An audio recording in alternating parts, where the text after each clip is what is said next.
is the language of atomic warfare. The atomic age has moved forward at such a pace that every citizen of the world should have some comprehension, at least in comparative terms, of the extent of this development, of the utmost significance to every one of us. Clearly, if the peoples of the world are to conduct an intelligent search for peace, they must be armed with the significant facts of today's existence.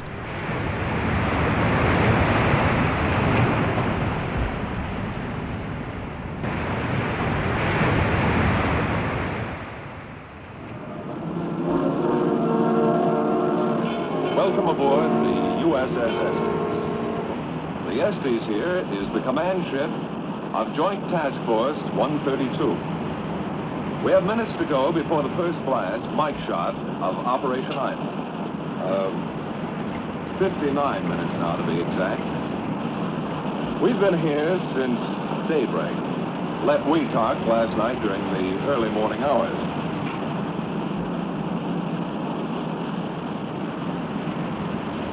Now, as you can imagine, feeling is running pretty high about now, and there's reason for it. If everything goes according to plan, we'll soon see the largest explosion ever set off on the face of the Earth. The largest explosion ever set off on the face of the Earth. The largest explosion ever set off on the face of the Earth. The largest explosion ever set off on the face of the Earth. The largest explosion ever set off on the face of the Earth. The largest explosion ever set off on the face of the Earth. The largest explosion ever set off on the face of the Earth. The largest explosion ever set off on the face of the Earth. The largest explosion ever set off on the face of the Earth. The largest explosion ever set off on the face of the Earth. The largest explosion ever set off on the face of the Earth. The largest explosion ever set off.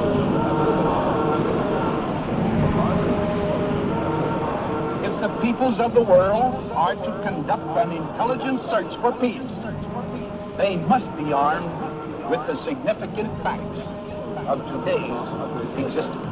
The largest explosion ever set off on the face of the Earth. The atoms of uranium and plutonium are among the heaviest. Heavy because the nucleus of each atom contains large numbers of the fundamental particles called protons and neutrons.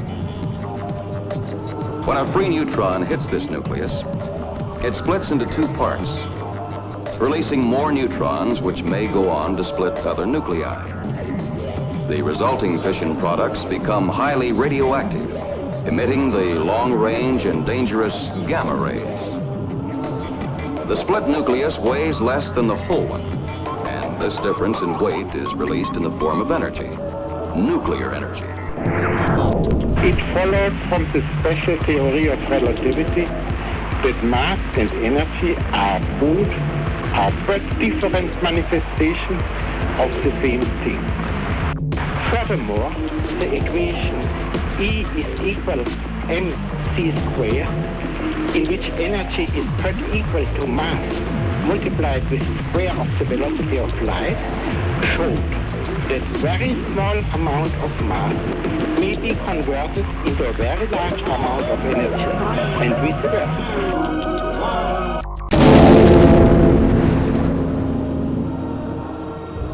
This is the largest fireball ever produced. At its maximum, it measures about 3 1/4 miles in diameter. Compared to the skyline of New York, this means that with the Empire State Building as 0 point, the Mike fireball would extend downtown to Washington Square and uptown to Central Park. In other words, the fireball alone would engulf about 1/4 of the island of Manhattan. The tremendous upsurge of air from the detonation rapidly pushes up the Mike cloud. Again, nothing of this height and width has ever before been witnessed. If the picture is stopped at this point in the cloud's growth, the height of the cloud is approximately 40,000 feet. This means that 32 Empire State Buildings, at 1,250 feet per building, could be piled one on top of the other before they would attain the cloud's height at this time, roughly 2 minutes after zero. Some 10 minutes later, the cloud approaches its maximum. At this time, the mushroom portion of the cloud has pushed up to around 10 miles and spreads out along the base of the stratosphere to a width of about 100 miles. while the stem itself is pushed upward deep into the stratosphere to a height of about 25 miles. The results of this tremendous power can be shown at the atoll. Here is an aerial photo of the test area of the atoll before the blast.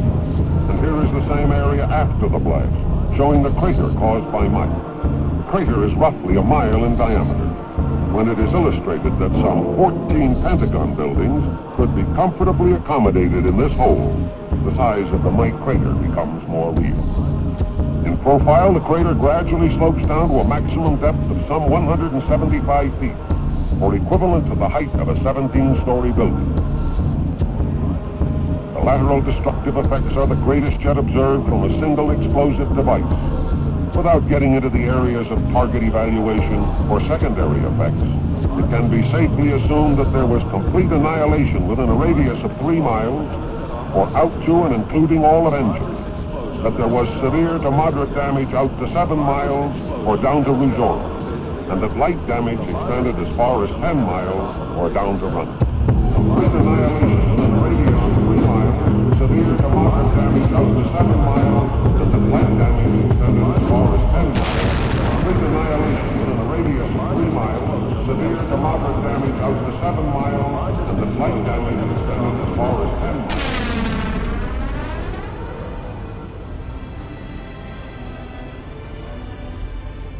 Every thinking person fears nuclear war, and every technological nation plans for it. Everyone knows it's madness, and every country has an excuse. There's a dreary chain of causality. The Germans were working on the bomb at the beginning of World War II, so the Americans had to make one first. If the Americans had one, the Russians had to have one. Then the British, the French, the Chinese, the Indians, the Pakistanis, many nations now collect nuclear weapons.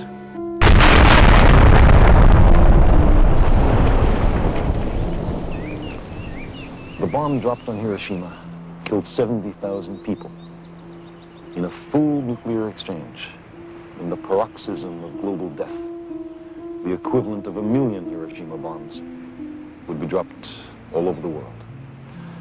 How would we explain all this to a dispassionate extraterrestrial observer? What account would we give of our stewardship of the planet Earth? We have heard the rationales offered by the superpowers. We know who speaks for the nations, but who speaks for the human species? Who speaks for Earth? If we're willing to live with the growing likelihood of nuclear war, shouldn't we also be willing to explore vigorously every possible means to prevent nuclear war? Shouldn't we consider in every nation major changes in the traditional ways of doing things, a fundamental restructuring of economic, political, social, and religious institutions? A new consciousness is developing which sees the Earth as a single organism and recognizes that an organism at war with itself is doomed. We are one planet.